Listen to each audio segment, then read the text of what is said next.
Hello दोस्तों, welcome to ICM channel. आज हम लोग यहाँ पे जानने वाले हैं दो शेयर के बारे में। आप इस वीडियो को जरूर से अंत तक देखना। पहला यहाँ पे है आईसीआईसी बैंक। देखो खास बात क्या है कि यहाँ पे आज के दिन इसका आपको नंबर आना था, जो यहाँ पे नंबर आ भी चुका है। लेकिन हम लोगों ने यहाँ पे ये चीज़ देखा है कि अभी फिलहाल जो भी आपको बैंकिंग सेक्टर का नंबर आ रहा है ना, उस पर यदि ग्रोथ है तो फिर एक अच्छा रैली देखने को मिल रहा है। मतलब मार्केट उस चीज़ को एक्सेप्ट कर रहा है। और यदि यहाँ पे थोड़ा सा भी यदि यहाँ पे कमजोरी निकल जा रहा है तो यहाँ पे एचडीएफसी बैंक जैसा फॉल देखने को मिल रहा है। तो क्या यहाँ पे आईसीआईसी बैंक का नंबर सही आया है? बहुत से लोग को जो है बस यहाँ पे यही देखना होता है कि क्या यहाँ पे रेवेन्यू है, क्या यहाँ पे प्रॉफिट है, बस यहाँ पे हो गया। ऐसा नहीं है। बैंकिंग टर्म में बहुत सारे यहाँ पे टर्म है जिसके बारे में हम लोग यहाँ पे सही से जानेंगे। देखो जैसा कि यहाँ पे सबसे जो मेन होता है वो यहाँ पे होता है एनपीए, ठीक है। उसके बाद आपका होता है सीएआर, उसके बाद आपका होता है यहाँ पे एलसीआर, उसके बाद आपका होता है प्रोविजन। ये देखो यहाँ पे जो वर्ड है ना प्रोविजन, ये बहुत से लोग यहाँ पे कंफ्यूज होते हैं कि यहाँ पे प्रोविजन और एनपीए में अंतर क्या होता है। तो शायद ऐसा हो सकता है कि बहुत से लोग इसके बारे में मालूम भी ना हो। तो आप इस वीडियो को जरूर से अंत तक देखो। हम लोग के इन तीनों के बारे में सही से इसके बारे में जानेंगे और बस यहाँ पे नंबर ही नहीं, बैंकिंग टर्म के बारे में भी यहाँ पे डिस्कस करेंगे।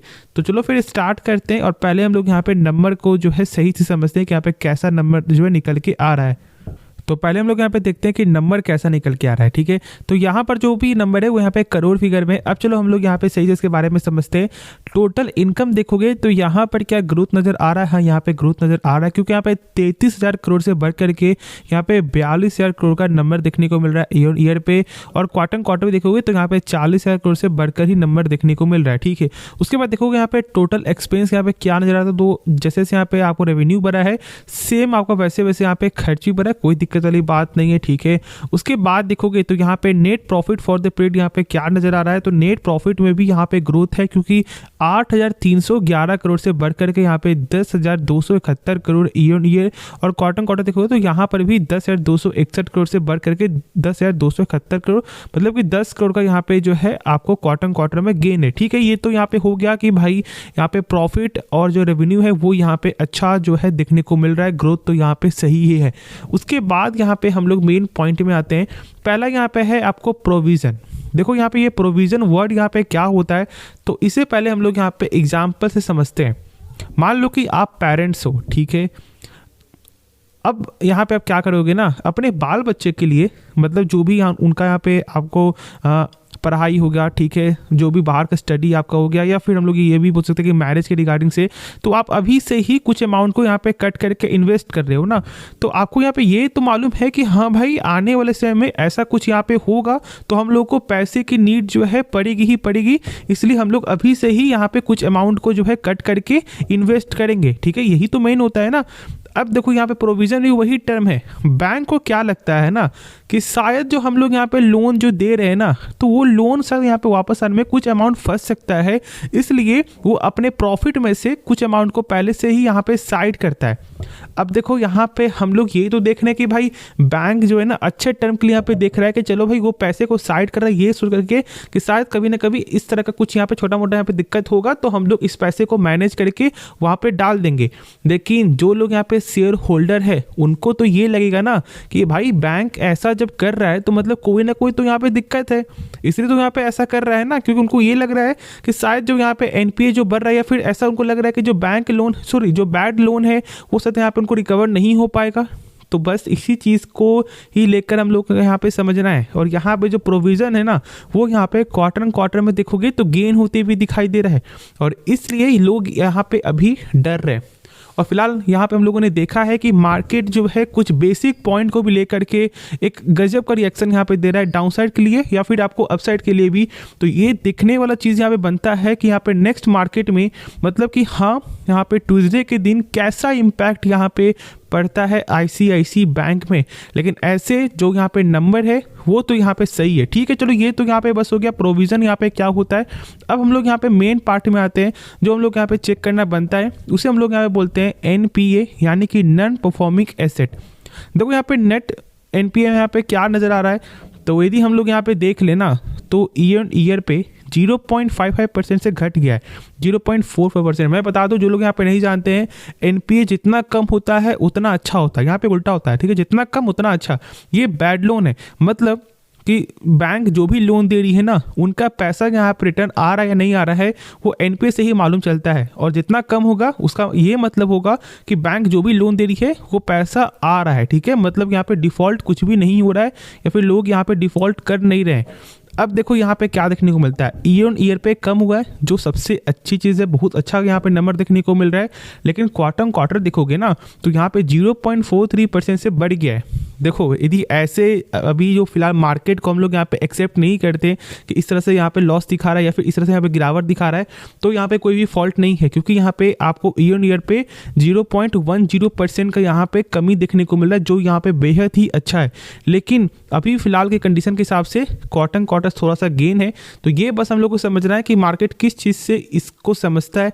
यदि मार्केट को ईयर ऑन ईयर देखना है तो भाई यहाँ पे 10 में से 10 नंबर है, क्योंकि गजब का यहाँ पे एनपीए देखने को मिल रहा है। लेकिन यदि मार्केट क्वार्टर क्वार्टर देखेगा तो यहाँ पे थोड़ा सा खराब देखने को मिलेगा, मतलब 0.01% का थोड़ा सा खराबी। तो बस यही चीज़ को हम लोग को यहाँ पे सही से समझना है, बाकी ओवरऑल सब कुछ ही यहाँ पे सही ही देखने को मिल रहा है। अब देखो जो मैंने बताया आपको CAR मतलब कि कैपिटल एडिक्वेसी रेशियो, तो यहाँ पे देखोगे ना तो यहाँ पे कमी देखने को मिल रहा है जो सही नहीं है, क्योंकि 16.26% से घट करके 14.61% यहाँ पे देखने को मिल रहा है। और ईयर ऑन ईयर सॉरी यहाँ पे क्वार्टर भी देखोगे तो यहाँ पे फॉल ही देखने को मिल रहा है।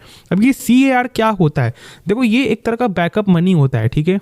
बैकअप मनी का मतलब यहाँ पे ये है कि जब एनपीए आपको मान लो 3% बढ़ जाता है या फिर 4% यहाँ पे बढ़ जाता है, तो आरबीआई यहाँ पे ये बोलता है ना कि आपके पास 9% का बैकअप मनी होना चाहिए। मतलब आपको 100% तो यहाँ पे है ही, लेकिन एक्स्ट्रा में 9% आपके पास यहाँ पे होना चाहिए, और इनके पास अभी 14.61% है। तो बैकअप मनी जितना ज़्यादा होगा उतना ही तो यहाँ पे अच्छा होगा ना, लेकिन यहाँ पे थोड़ा सा कमी आते हुए दिखाई दे रहा है।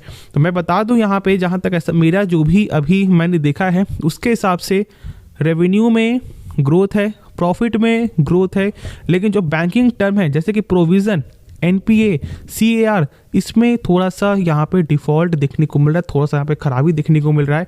बस इसी चीज़ को हम लोग को सही से समझना है कि मार्केट किस तरह से इम्पैक्ट देता है। तो हम लोग को यहाँ पे वेट करना होगा ट्यूसडे के लिए, ठीक है। यहाँ पे मंगलवार तक हम लोग यहाँ पे वेट करेंगे, उसके बाद हम लोग मालूम चल रहा है कि मार्केट इस चीज़ को कैसे रिएक्ट करता है। बाकी जो लोग यहाँ पे ये जानना चाह रहे हैं कि क्या कर, तो एक अच्छी कंपनी है, आप यहाँ पे पैनिक में होकर कुछ भी सेल मत करना। यदि यहाँ पे फॉल होता है और यदि यहाँ पे गेन होता है तो भी आप लोग को यहाँ पे होल्ड ही करना चाहिए। कंपनी में कुछ भी फॉल्ट नहीं है, बस यहाँ पे प्रोविजन थोड़ा सा गेन हुआ है, तो एक क्वार्टर बेसिस से थोड़ा सा गेन होने के बाद हम लोग पैनिक में होकर सेल नहीं करेंगे, क्योंकि हम लोग यहाँ पे लॉन्ग टर्म इन्वेस्टर हैं। तो आपको हर चीज़ के बारे में समझना और पेशेंस यहाँ पे रखना है, ठीक है, पेशेंस यहाँ पे रखना। अब यदि जो यहाँ पे नेक्स्ट जो शेयर है ना वो यहाँ पे है परसिस्टेंट सिस्टम लिमिटेड। देखो खास बात क्या है कि इसका भी आज के दिन यहाँ पे नंबर आते हुए दिखाई दिया है। हम लोग यहाँ पे तो नंबर देखेंगे ही, लेकिन साथ साथ हम लोग यहाँ पे एक चीज़ और जानेंगे, जो यहाँ पे स्टॉक स्प्लिट और यहाँ पे डिविडेंड प्लस साथ साथ यहाँ पे मर्जर, ठीक है। लेकिन उससे पहले यहाँ पे ये देख लो, जो सेल्स है उसमें यहाँ पे ग्रोथ देखने को मिला है, साथ साथ जो प्रॉफिट है उसमें भी यहाँ पे ग्रोथ देखने को मिला है, क्योंकि यहाँ पे 238 करोड़ से बढ़कर 286 करोड़ का ईयर ऑन ईयर पे, और क्वार्टर भी देखोगे तो यहाँ पे गेन ही नजर आ रहा है। तो यहाँ पे ओवरऑल जो यहाँ पे नंबर है वो यहाँ पे बेहतरीन आते हुए दिखाई दे रहा है, इसमें कोई भी यहाँ पे शक नहीं है। तो पहले हम लोग यहाँ पे ये जानते हैं कि कंपनी ने यहाँ पे जो डिविडेंड दिया है आपको 32 रुपये का, और ये यहाँ पे इंटरिम डिविडेंड है, तो ठीक है यहाँ पे 32 रुपये का डिविडेंड है। अब मैं बता दूं कि यहाँ पे मर्जर जो है वो यहाँ पे इनकी सब्सिडरी कंपनी साथ यहाँ पे मर्ज ये कंपनी आपको होने वाली है, ठीक है, ये भी यहाँ पे हो गया।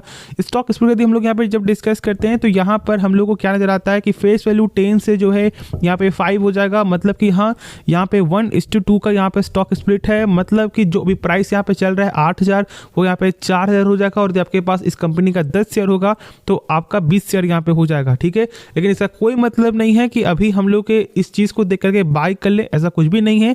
आपने 10 रुपये लगाया हुआ है तो आपका 10 शेयर ही अमाउंट रहेगा, बस यहाँ पे जो है क्वांटिटी बढ़ जाएगा और प्राइस यहाँ पे डिक्रीज हो जाएगा। तो इसका कोई भी एक्चुअल बेनिफिट ऐसे नहीं होगा जो आप लोग ये सोच रहे हो कि भाई मेरा पैसा यहाँ पे डबल हो जाएगा, तो ऐसा कुछ नहीं होने वाला। हाँ, जिसके पास पहले से है उसे आप जरूर से यहाँ पे होल्ड करो, क्योंकि कंपनी शानदार है, और मैंने इसे 4,3500 से मैंने शेयर किया था, मुझे यहाँ पे याद भी है, और आज देखते देखते ये आपको 8,000 तक यहाँ पे आ चुका है।